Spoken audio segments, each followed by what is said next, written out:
Hello and welcome to Carlos and Lisa. I'm Lisa Remillard. And I'm Carlos Amezcua. It's nice to have you with us. You know, back in the day when I was dating, and we had we had to call the phone, hello there, and to ask a girl out on a date. It was a big effort. We had to really put ourselves in the situation to do that. And now I guess it's so easy with the phone and everything. You can either text somebody or phone somebody or ignore them all together and disappear. And I guess that's a new trend. But to disappear back in the day was easy because you just didn't call them. That's all. Right. See, here's the thing is that there are a couple of, they're saying that these are new dating trends, but the reality, in my opinion, is that these have always been around, these trends. It's just they're getting a rebrand, as far as I'm concerned, in this new era. So there's two specific ones that we want to talk about: zombieing and hatfishing. So how's zombieing different than ghosting? Okay, so zombieing is ghosting somebody, but then coming back around to that person. I'm back. Like a zombie, right? But here's the truth, is that's been going on for decades. They're just rebranding it as zombieing because it's a real thing in the pandemic. Like, people start dating at the beginning but dating online is weird, and so people fall off.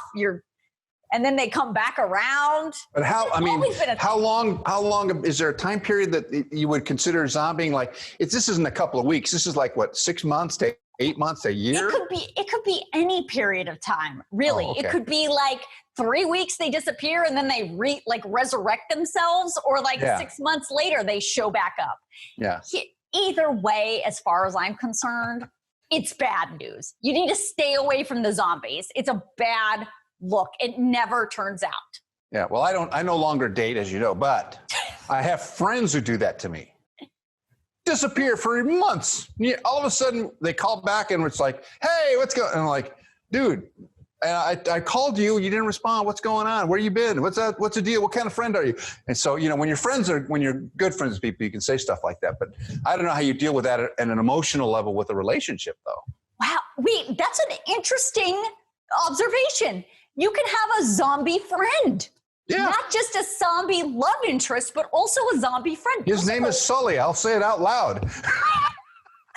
Just call people out. I mean, he's my zombie friend, never around. And all of a sudden, poof, there he is. And I go, where you been? Look him up. He's everywhere. That's interesting.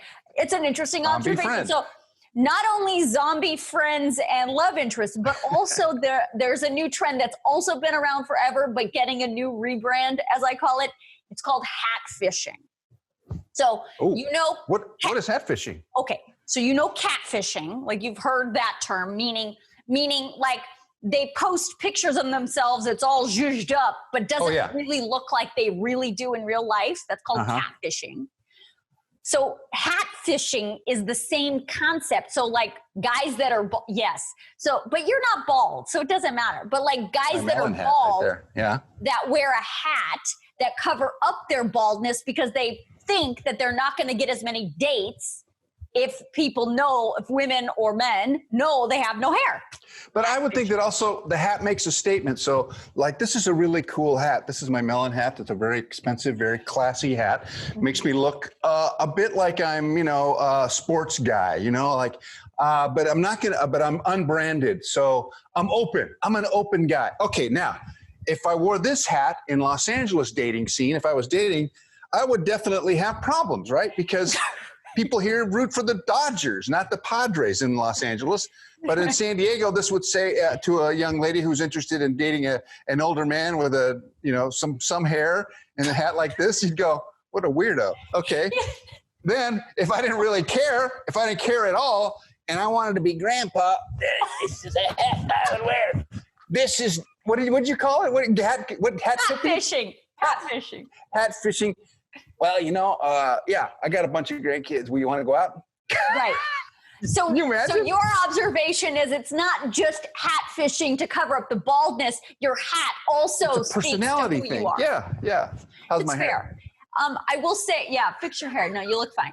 See, here's the thing about hat fishing is that according to these studies, these people will wear the hat in their profile picture to attract a mate. But then once they get a date, they also wear the hat on the date to keep up the facade that they have hair. It's all a facade. Let me tell you something. I used to have an absolute hard and fast rule when I was dating. Hard and fast rule. If they're wearing a hat, it's a no for me, dog. It's a no for me because they're hiding something. I mean, after you've seen them without the hat on, okay, then you can wear a hat. But off the bat, if they're wearing a hat, not today. Not today. Yeah, it's a special thing, you know, when you put on the hat and I honestly, I will tell you, I am not sure my spouse is in line with my hats. I don't think she likes me in a hat. She's too nice to say, you look like a fool with that hat. Especially, well, you have a couple of hats especially this hat. Well, I mean, I like that hat. So look, I get it. The hat. I mean, hats say something. They're a statement piece. I'm just saying, initially, if you are in the dating game, initially you need to be kind of upfront about who you are, and don't cover it up. You know. I mean, some guys have like camouflage hats with fish hooks in them. Others have beer can hats, you know. I mean, the beer can hat definitely says something about who you are, for sure. All right. We have a great show for you. We'll be right back with more Carlos and Lisa after this.